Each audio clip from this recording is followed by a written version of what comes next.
This is the Reasonable Faith Podcast with Dr. William Lane Craig. So glad you're here. I'm Kevin Harris with Dr. Craig. Bill, we have a lot of questions on who your favorite philosopher is, the best debate that you've been in, some of the more influential books in your life. And while you've discussed these questions in past podcasts, let's pull it all together and answer some of these questions, starting with who is your favorite philosopher? Well, I think my favorite philosopher is Alvin Plantinga. I have just been so impressed by both the man and his work. He is, on the one hand, just a genius. His style of doing philosophy is so careful and so clean, so analytical. And every issue that he's touched, he's made a major contribution. His work on the problem of evil was epical in terms of resolving the logical version of the problem of evil. His ontological argument was revolutionary and helped to breathe new life into that argument that many had dismissed before. His work on religious epistemology and the proper basicality of Christian belief and his account of warrant has been revolutionary. His work on abstract objects, the nature of God, conceptualism has been important. He's doing work now in the area of religion and science, and it just seems that every area he touches, he does bring genuinely fresh insights to topics that have been discussed and rediscussed for hundreds of years.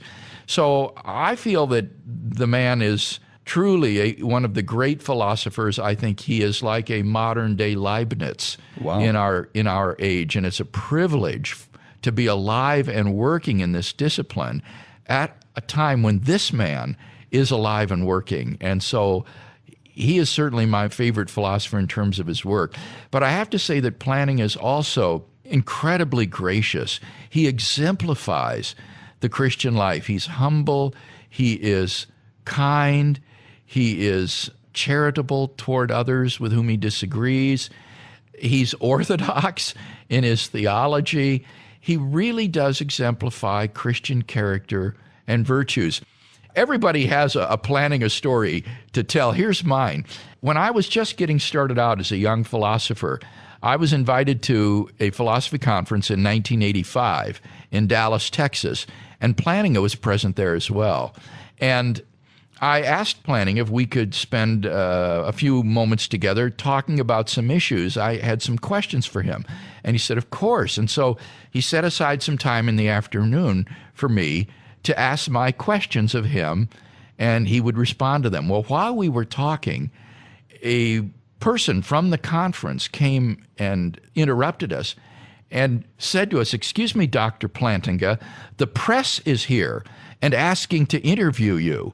And I thought, oh boy, there goes our time. And to my shock, Plantinga turned to this woman and said, "Well, tell them to go away. I'm doing something more important. I'm talking about philosophy."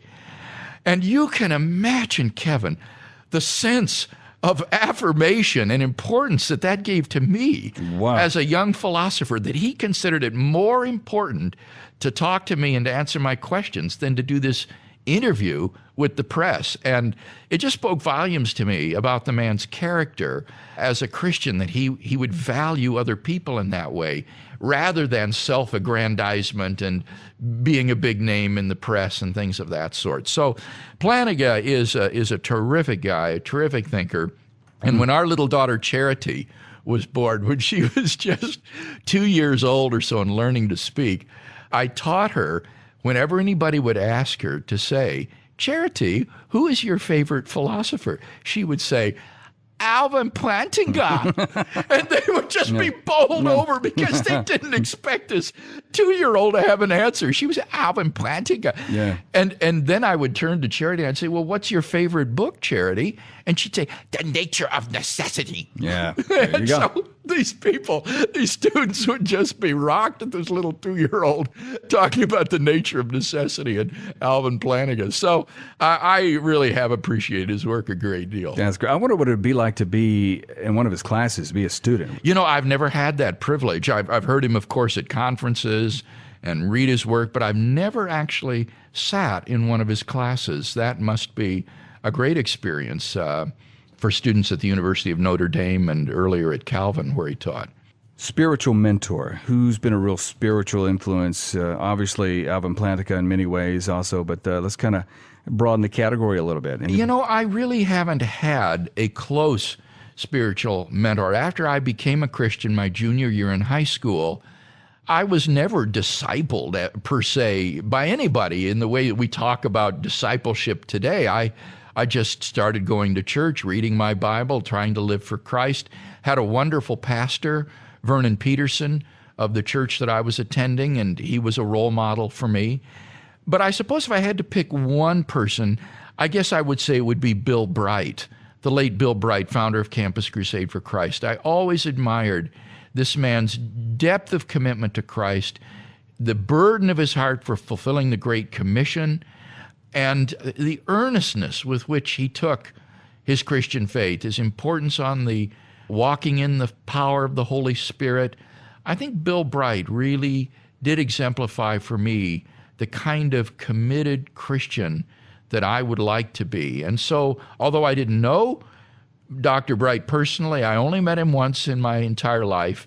Nevertheless, I think his example probably more important to me than anybody else that I can think of in terms of my spiritual walk. You know, what's profound about that is that in the way that he kind of mentored you even from afar, how there's a possibility that we might be that for somebody else that we haven't even met yet. That is a responsibility not to be taken lightly. He didn't know me from Adam, and yet I was looking to him as a kind of role model and example, and we never know who might be looking to us similarly as that sort of a role model and mentor. So that is a good reminder, I think, for all of us. Bill, you've read so many books. It'd be probably hard to crank it down to one or two faves, but what about some favorites? Well, in terms of influence, I think it would be the books that one read early on in one's life that diverted one's life in a certain direction and therefore were so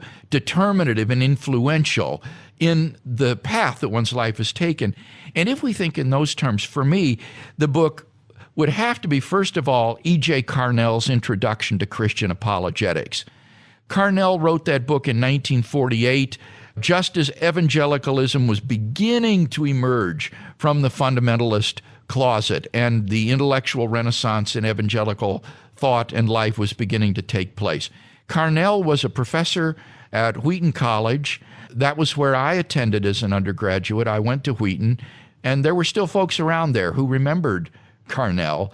And my senior year, I believe it was, I read Carnell's introduction. And I had never read a book like this, Kevin. It just absolutely captivated me as he asked questions like, what is the nature of truth? And how do we test for truth? And how do I know that Christianity is true? And it was at that time that I had the vision of becoming a Christian apologist. I thought if I could become a Christian apologist like Carnell, that would be the fulfillment of my dreams. And Carnell was, again, a fantastic role model. He had earned doctorates in philosophy and in theology from Boston University and Harvard University. And this was too much to aspire to have two earned doctorates in philosophy and theology. And yet Carnell's example had been set for me. And lo and behold, as I followed my path that the Lord was leading us on, it eventually led to doing exactly the same thing, in earning doctorates in philosophy and theology that have served me very well in the kind of ministry that God's given us. And it was Carnell who was the inspiration for that vision. The other influential book, as I'm sure almost anybody could guess, would have to be Stuart Hackett's Resurrection of Theism. Hackett was a professor at Wheaton when I was an undergraduate there, and I actually had Intro to Philosophy with him the fall semester of my freshman year upon entering Wheaton. But I never read any of Hackett's own work, and he didn't discuss his own philosophy in this intro class, so I never really gained anything of his own views in terms of argumentative theism. until again my senior year. And right around graduation time, there was a sale in the college bookstore of used books that were being gotten rid of. They were on the clearance table, and one of them was The Resurrection of Theism by Stuart Hackett. And I had heard that this book was good, and so I picked it up, and I thought, well, I'll read it after graduation. And so I bought the book, graduated from Wheaton, and then that fall began to read it. And I was absolutely blown away. In my education at Wheaton, I had been taught by my professors in my theology classes, particularly the late Dr. Robert Weber, that there are no sound arguments for God's existence, that all of the arguments for God's existence had been refuted. And although I found that hard to imagine, I accepted it on my professor's say-so. He said they'd all been refuted, so I guess that was true. And therefore, at Wheaton, the only sort of apologetic that we had for Christianity was a kind of negative apologetic along the lines of Francis Schaeffer. Namely, if Christianity is not true, if God does not exist, then look at the awful consequences. Life becomes absurd. You're left with nothing but despair, and culture and society go down the drain. Well, that kind of negative apologetic doesn't really give you any sort of positive reason to think that God exists or Christianity is true. It just shows you how awful things would be if God doesn't exist and it's not true. And so that was basically all I had coming out of Wheaton. And then I picked up Hackett's book, and to my surprise, I found him defending the teleological, the cosmological, the moral arguments for God's existence. All of these arguments that I had been told were unsound and had been refuted, and here Hackett was raising every conceivable objection to them under the sun and showing how those objections fail. And it was there that I became aware of the project and the viability of natural theology, of giving arguments and evidence for God's existence.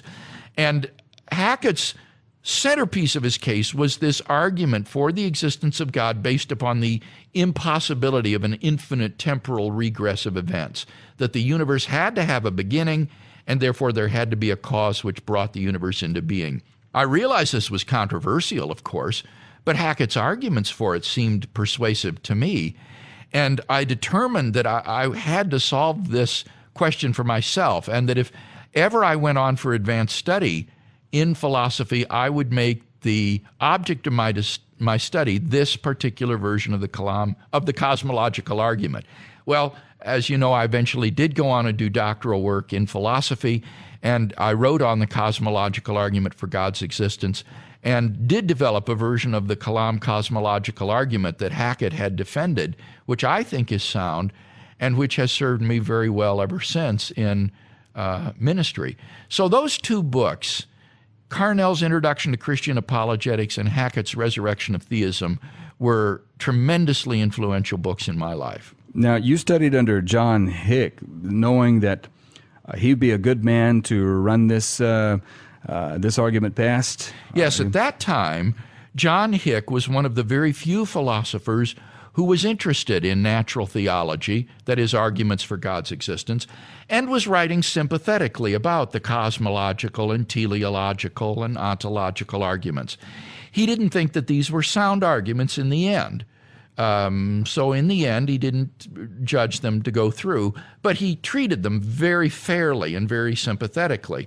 And I thought that's the best I can hope for, is writing under a dissertation supervisor like this. And he did turn out to be like that. It was a dream working with Professor Hick. He became like a second father to us.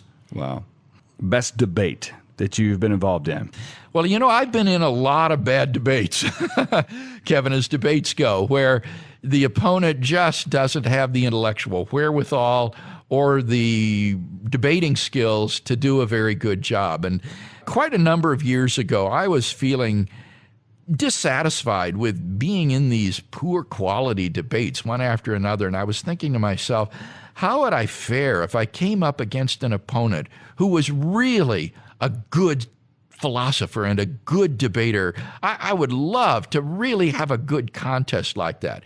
Well, then I got a call from Campus Crusade for Christ at the University of North Carolina, inviting me to participate in a debate with Dr. Doug Jessup at UNC. And I said, great, we'll have a debate, and the topic was the existence of God. Well, I knew something was up when Jessup insisted on going first in the debate. I normally go first because I take the affirmative side, and the affirmative typically goes first, but he wanted to go first. And I thought, there's something funny about this. Why would a negative speaker want to go first? And I thought, he wants to go first so that he can launch a preemptive attack on all of my arguments and refute them before I even get up to speak. And I thought, there's no way I'm going to let that happen. So I said, no, I'm the affirmative speaker. I go first. And he wouldn't back down. And so we finally had to have a coin flip in front of the departmental secretary at UNC. And he won the flip. So he got to go first. And I thought, oh, brother, what am I going to do now? Because I know what he's going to do. So what I decided to do was I prepared a short speech, not a full 20-minute speech, but just a 15-minute speech that would leave me 5 minutes of time to extemporaneously respond to his preemptive attack that I was sure he was going to launch, and hopefully at least bring the debate back to a point of neutrality so that I could then try to pull ahead later in the rebuttals. Well, that was exactly what happened. He got up in his first speech, and he refuted every one of my 5 arguments that I was going to give in the order in which I was going to present them. He had objections to every one of them. And I thought, wow, I am in for a good debate tonight. When you say refuted, is there a difference between rebutting and refuting? Not as the way I was using the words. What I meant is he offered objections. Okay. He offered refutations. Yeah, all right. He didn't ignore the arguments. He said, here are my 2 responses to this argument. Here are my 3 responses to this argument, Okay. even though I hadn't even given them yet. Yeah. And so when I got up to speak, what I did was I would present my prepared argument, and then I would use part of those 5 minutes to say, now, how would I respond to Dr. Jessup's attack on this argument? And I would quickly respond and attempt to at least neutralize his attack. Well, that worked perfectly. And by the time the rebuttals kind of brought us back to parity again. And then during the rebuttals, it was very closely contested. When he spoke, he would pull ahead. When I spoke, I would pull ahead. Then when he spoke again, he would pull ahead. And so I went right down to the closing statements. And I felt it was only in the closing statements that the Christian side really pulled ahead and was able to come out on top in this debate. And afterwards, I went up to him and I said, you are a very good debater. And he said, I was on my collegiate debate team. Mm-hmm. And I thought, that explains it. So here was a fellow who was a good philosopher, and he was also a debater in college. And so this was the best debate I've ever been in.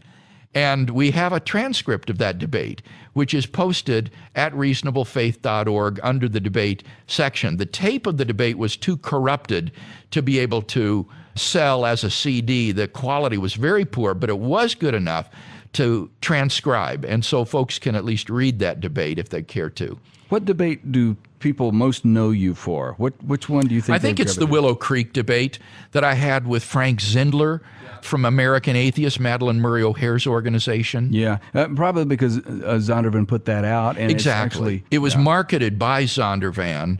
And so lots of people in England, Australia, as well as here in North America have seen that debate, and just everybody says the same thing. Oh, where did they come up with that atheist? Because he was supposed to be the go-to guy. Oh, yeah. He was chosen by the local colorful, outspoken atheist in Chicago. Right, Rob Shermer. He was supposed to be the man. Oh, he was. He was the man, and I'd seen videos of Zindler debating with other Christians, and he took them to pieces. I mean, the only reason he looked bad in that debate was because I was super well prepared for his arguments and what I thought he was going to bring up, and so was able to put through my case. But boy, in other debates that I watched him in, he did much better.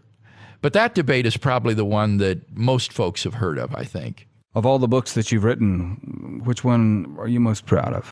I think that the best book that I've written is Time and Eternity. This is not a scholarly book. It's a popular level book. that flowed out of my work on God and time. And it was published by Crossway. It brings together 13 years of research on the nature of divine eternity, on the subject of God and time.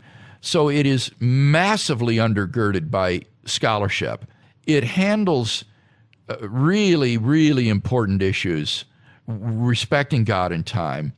Crossway did a beautiful job with the book in terms of putting the footnotes at the bottom of each page rather than at the end of the chapter. They have figures, they have pictures in it. It's just beautifully printed and done. And I think that of all the things that I've written, I'm most proud of that book, Time and Eternity, for its quality, its appearance, and its readability. Dr. Craig, is there a verse that kind of serves as a general motto for you? There is a kind of ministry verse that I've adopted. It's 2 Corinthians 10:5, where Paul is talking about the spiritual warfare that he's engaged in. And he writes this to the Corinthians: "We destroy arguments and every proud obstacle to the knowledge of God, taking every thought captive to obey Christ." And I thought that's exactly what I want to be about, destroying arguments and every proud obstacle to the knowledge of God, bringing every thought into captivity to Christ. So that's the verse that I typically will put the reference to under my name when I sign a book or autograph something. This is the motto for our ministry. Thank you for your time, Dr. Craig, and thank you who are listening. Don't forget that many of the resources that Dr. Craig mentioned are available at reasonablefaith.org. So become more involved with us at reasonablefaith.org, and we'll see you next time on Reasonable Faith with Dr. William Lane Craig.